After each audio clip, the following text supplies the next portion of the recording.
आणखी एक महत्त्वाची बातमी, टोरेस घोटाळा प्रकरणी 6वी अटक करण्यात आली आहे। आर्थिक गुन्हे शाखेनं युक्रेनियन अभिनेता आर्मेन अटाईन याला अटक केली आहे। त्याच्यावरती युक्रेनियन सूत्रधारांना मदत केल्याचा ठपका ठेवण्यात आलाय। त्यानं पॉइझन 2 आणि सरदार उधम सिंग या चित्रपटात काम केलंय। दरम्यान फसव्या गुंतवणूक योजनांच्या संदर्भात मुंबई आणि जयपूरमधील 13 ठिकाणी ईडीनं शोध मोहीम राबवली। टोरेस आर्थिक घोटाळा प्रकरणात आता ईडीनं एकूण 23 ठिकाणी शोध मोहीम राबवलेली आहे।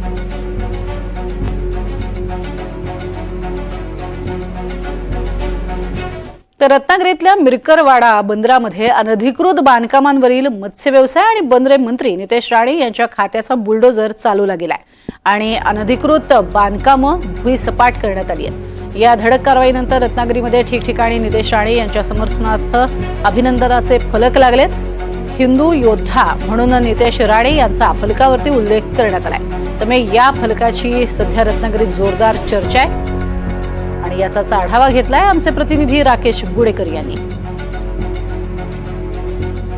मत्स्य व्यवसाय आणि बंदरे मंत्री नितेश राणे यांच्या आदेशानंतर रत्नागिरीतल्या मिरकरवाडा बंदरातील अनधिकृत बांधकामांवर मत्स्य खात्याचा बुलडोझर चालला आणि या ठिकाणची असलेली अनधिकृत बांधकामं भुईसपाट करण्यात आलेली आहेत आणि त्यानंतर आता रत्नागिरीत नितेश राणे यांच्या अभिनंदनाचे बॅनर्स लागलेले आहेत। सध्या हे बॅनर्स चर्चेचा विषय ठरत आहेत। रत्नागिरी शहरात ठिकठिकाणी हे बॅनर्स लागलेले आहेत। आपण सध्या आहोत ते रत्नागिरीतल्या मारुती मंदिर या परिसरामध्ये आहोत आणि या मारुती मंदिर परिसरातील हा बॅनर्स आपण पाहतोय।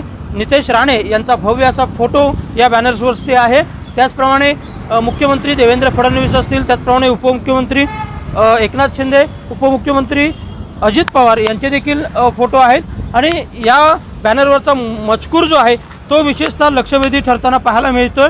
देश आणि राज्याच्या सागरी सीमा सुरक्षेला सर्वोच्च प्राधान्य म्हणून हवे हिंदुत्ववादी सरकार, हिंदू योद्धा असा मजकूर यावरती आहे। त्याचप्रमाणे मंत्री नितेश राणे यांचा चढला पारा, अनधिकृत बांधकामांना नाही थारा ही टॅगलाईन देखील विशेष लक्षवेधी ठरत आहे। त्याचप्रमाणे या ठिकाणी म्हणजे अनेक दशके रखडलेली स्वच्छता मोहीम हाती घेतल्याबद्दल धन्यवाद समस्त रत्नागिरीकर असा अभिनंदनाचा बॅनर जो आहे तो या ठिकाणी असलेला आपल्याला पाहायला मिळतो। त्याचप्रमाणे पाठीमागे बुलडोझर देखील आहे आणि एकूणच जर आपण सध्या पाहायला गेलं तर गेल्या अनेक वर्ष मिरकरवाडा बंदरातील अनधिकृत बांधकामं जी आहेत तर ती चर्चेचा विषय ठरत होती आणि मंत्री नितेश राणे यांनी रत्नागिरीचा दौरा केला होता आणि त्यानंतर त्यांनी ही अनधिकृत बांधकामं पाडण्याचे निर्देश दिले होते आणि त्यानुसार ही अनधिकृत बांधकामं पाडण्यासाठी काही दिवसांची मुदत देण्यात आली आणि त्या मुदतीनंतर अखेर बुलडोझर या ठिकाणी फिरवण्यात आला आणि त्यानंतर आता जे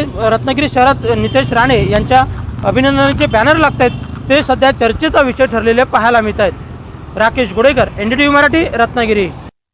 तर मुख्यमंत्री